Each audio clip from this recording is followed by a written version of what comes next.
show this morning. Those of you watching us on our social media, we have a very special guest. We wanted you to hear him live. So this is, I kind of do sort of our own Oprah after the show thing. After the show. Yeah, so I'm Broprah. That's what I like to call myself. He is Juan Williams. Happy holidays, brother. How are you, man? Hey, man. Merry Christmas. All of Happy that. holidays, Kwanzaa, everything. All that good stuff. Bring love together. Trump famously said, "What the hell do you have to lose? What the hell do you have to lose?" And this is Juan Williams' latest book, Trump's War on Civil Rights. Congratulations on the book, man. Thanks. I really appreciate it. It's one of the highlights of my year. Is that right? Absolutely. And we need some highlights. He's been something else. Oh, man. I think this morning it's total chaos in D.C. Yeah. This whole week, and any other elected official, this would be devastating to lose in the same week. The Trump Foundation, to find out your national security advisors are going to be put in prison. You're going to withdraw from Syria. Putin applauds you. You lift sanctions for Russians and help Deripaska. Your Secretary of Defense not only resigns but writes a letter, and then you're saying you're going to shut down the government behind the wall that nobody, even Republicans in the Senate, all aren't unanimously for. So can I add to that? Yeah, please come on. The it's stock so much. market. Oh, that's the right. stock That's right. market. Amen. I Yeah. mean, the instability then is reflected in the decline of the stock market, which has lost all its gains from this year. Yeah. I mean, and it doesn't look good going into 2019. Even the most conservative economists are saying we need to brace for a recession. Yeah. Well, I would hope not, but I would say that if you were betting, you would say, hey, right now it looks like we're headed for a slump. And, the fact that there is such chaos and the potential shutdown, we have a history, and we know that shutdowns affect the economy. Yeah. So you can't, and you know what else I would add, Mark? And this is the soft side of me, but I think it's also the political side. You're talking about close to 1 million people who are federal workers who are going to be affected by this, either furloughed or working without pay. I mean, at Christmas time? Yeah. Come on. Yeah, that's insane. We can speak generally about his war on civil rights, if not his war on African Americans, but talk to us about the book and specifically some of the things, because a lot of things the government does every day and he does every day, some of which still kind of fly under the radar. It's unbelievable. I mean, so the title of the book comes from a comment he made in a speech, and the speech is widely reported as having been that he's asking African Americans, what the hell do you have to lose? Why do you hang out with Democrats when, in fact, and from his perspective, your neighborhoods are worse than Afghanistan. More violent, bad schools, right? Trash in the streets. This is what he said. And the way he speaks, you would think, wait a second. You have no appreciation for the fact of a civil rights movement that grew the black middle class to record numbers. You have no appreciation for the increased political voice that people of all colors have in American society over the last 50 years. What do you mean, what the hell do you have to lose? Did you miss having a black president, President Obama? I'm 64, Mark. He's 72. And I just think, you know what? He's not in touch with black America in any way. And it's pretty bad when you stop and think about the rhetoric that he uses, the way that he calls a black woman like Omarosa a dog, the way that he says someone like Maxine Waters is wacky, the way that he would say Frederica Wilson, the congresswoman from Florida, is a liar when she overheard his actual conversation disrespecting a dead serviceman. All that's true. But what I do in What the Hell Do You Have to Lose is try to get beyond the rhetoric and talk about two things. One is the real history of black people who made actual sacrifices. The book is structured around the 1964 Civil Rights Act. So you go through voting rights, you go through housing, you go through people like James Baldwin standing up to the Kennedy administration saying, hey, you're not moving fast enough. But where I really get deep is to say, here are the actual policies being pursued by the Trump administration that people don't even write about. People don't even say, hey, what is going on right now? And so what I'm talking about is things like voter suppression. I'm sure you've talked about this on the show. Voter suppression is very real. And this guy continues to foster policies that do that. How about the Justice Department that says, hey, in the face of Black Lives Matter and concern about how black people are treated by police, we're not going to enforce any consent decrees. We don't want to join in any more consent decrees. Right. What is he saying to us as a people? What is he saying to America? But I would also add in there, you stop and think about issues like housing. So important to us. And what is he saying there? What is he saying about housing? You know what? Not my issue. Not my concern. In fact, I think people should be more on their own. Recently, he went after affirmative action on the college level. Even in the aftermath of Parkland, I hope you noticed recently, he uses Parkland as a premise to say, you know what, suspensions of black students in schools, we should have more. Yeah. We shouldn't be looking at the fact that black students, Latino students, I would add also, students with disabilities, disproportionately suspended, put in that prison, classroom to prison pipeline. No, not his concern. He says we got to crack down and put more people with guns in schools where you will have more accidents. Believe me, Mark, I'm not trying to be like a bad guy here and just critical, but we know if you have more guns around, you have more accidents around. That's right. Okay. Yeah. Now, all of those areas, I think people are aware of voting rights. That's kind of prominent. But one other area in here I'm curious about, public accommodations. Is that also an area where he's messing around? Oh, that's why I say the book is so important. When you stop and think about the Civil Rights Act of 64, you think about the idea that people like Barry Gold, the old kind of Republican Party, remember you had people like Lomax down in Georgia, you know, you can't come in here, you can't do this, you can't do that. What Trump is trying to do is say to people, as part of relaxing what he calls regulation, deregulating the state, that you have the right to privacy that would allow you to not do business with people. That's a good point. Right. So he's bringing that back, just shedding it away. He's taking away protections that exist for people. Just like some of the things we talked about, Juan Williams with his folks, is he doing this? I mean, it's who he is, it's his makeup, but is he under the impression that this is going to keep his base engaged, that's going to benefit him politically with his base? I think there's no question. I think that he sees this, and I think this is, again, what people don't talk about. It's why the book, I think, is an important read. Trump has, I think, devastated the Republican Party. Remember, after the Republican Party lost in 2012 to President Obama, they did a so-called autopsy, and what they said was, we need better outreach to the black, Latino community, to women, right? Right. Trump has undone all that. What he has said is, we are a white party. That's right. Okay? And then he appeals to people who say, you know what, I think the country's changing too quickly. And they are talking about blacks to some extent, but largely talking about Latinos and immigrants, that they see the demographic makeup of the country radically shifting. Remember, right now, Latinos are the second largest minority group in the country, so blacks are about 13, 14%, but then Latinos are 17% and growing. Asians, the fastest growing group.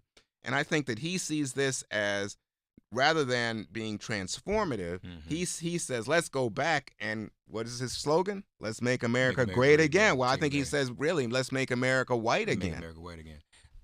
But Juan, I brought down black unemployment. More blacks have jobs than ever before. So I write a column in The Hill. Okay. And I recently wrote a piece and I said, you know, this is unbelievable how he uses this. But think about people who said, hey, wasn't the unemployment rate in black America about 17% right after President Obama took office? Right. What was it when President Obama left office? About 7%. Yeah. So it was brought down 10 points or more, Mark. Yeah.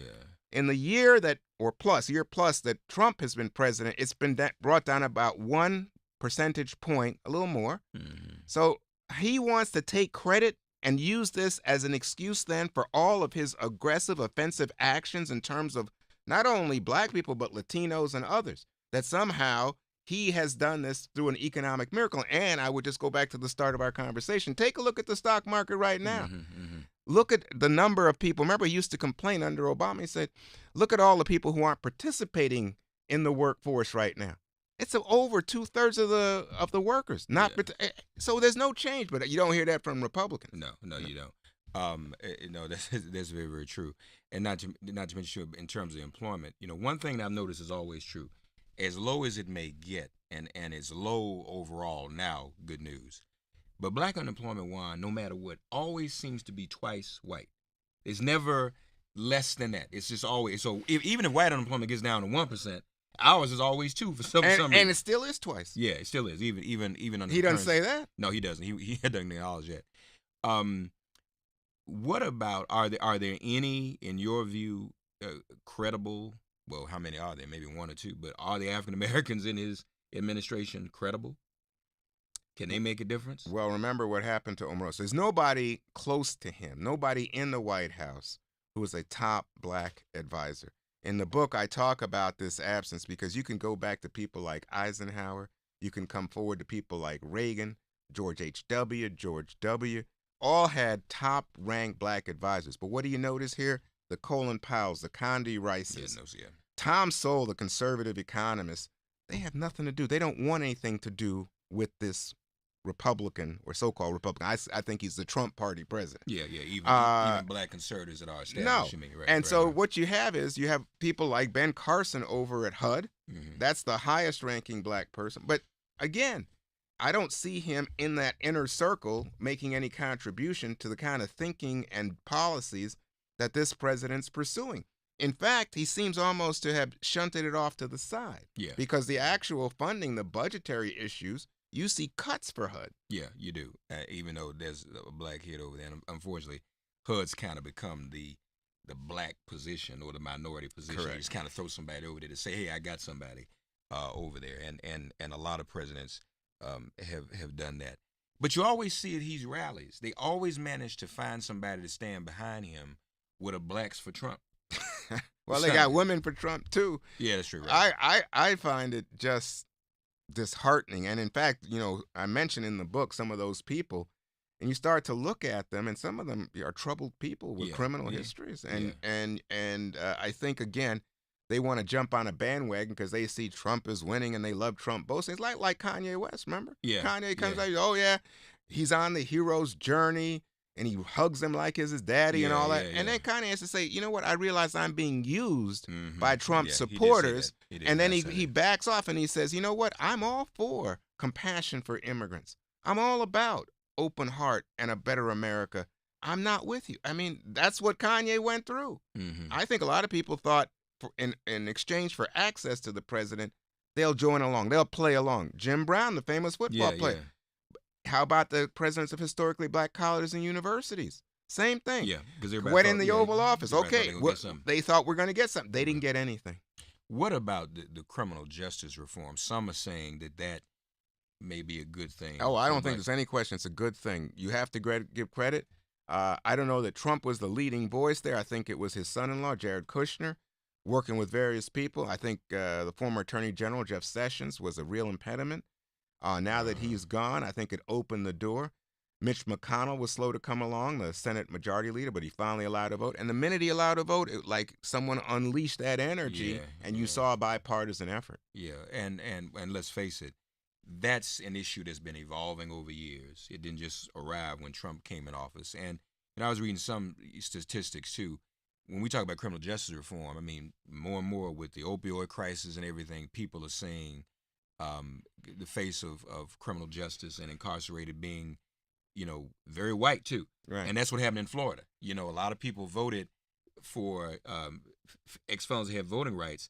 But then at the same time, and so the face of felons so often is black, but whites voted for that because there are so many white felons, and those same whites voted against Andrew Gillum. That's unbelievable. Which was kind of interesting, interesting to me. As much as this is an issue that should run him out of town, it probably won't, unfortunately. Where do you see things with all the stuff that's happening this week? Is he long for the Oval Office, or is this thing about over? What do you think? Well, I'll be honest with you. So my business is doing political analysis for Fox News. Sure. So I follow politics intensely. Yeah. But I was totally wrong, Mark, about 2016. Right. I would have bet that he was never elected. Yeah, well, none of us were. Okay. So take everything I say with a grain of salt, because you're talking to a very human thinker here. But my sense is that we are, especially as I speak to you this morning, I think today is December 21st, we've never seen the kind of chaos and instability.